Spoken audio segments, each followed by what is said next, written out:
basically subhuman incrementation, the term used by Nazis to vilify gypsies and Jews. These images have been with us for more than a century.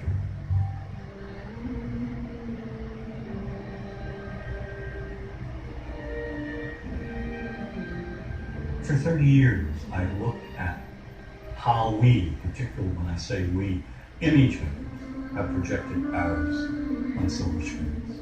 In my latest book, Real Bad Arabs, How Hollywood Vilifies a People, I looked at more than 1,000 films ranging from the earliest, most obscure days of Hollywood to today's biggest blockbuster.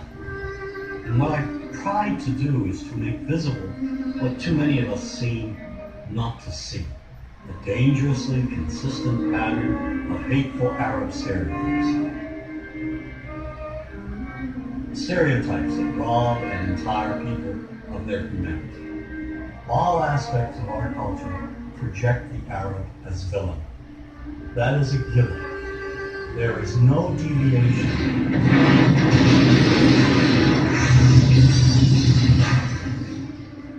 We have taken a few structured images and repeated over and over again. The hostages of the Holy Freedom. Whether one lives in Paducah, Kentucky, or Woodbury, Illinois, we know basically the same thing. Listen to the sound, Jesus, of our God. We know the mythology, namely Hollywood's images of Arabs. Yesteryear's Arab land is today's Arab. The Arab is one-dimensional caricature, cartoon cutouts used by filmmakers as stock villains and as comic relief. And so over and over we see Arabs in movies portrayed as buffoons, their only purpose being to deliver cheap laughs. You see this in the Jodie Heatherton film, The Happy Hooker Goes to Washington. Every night I was forced to perform unspeakable acts with circumcised dogs. The better than thief. The queen, I know, I thought. The stereotype has become so widespread that it's become invisible to people. And the reason being is that we've all grown up with these images. Just look at television. We now have TV shows telling us that, in addition to the Arab terrorists over there, American Arabs over here are also terrorists. Then there's Showtime's Sleeper Cell.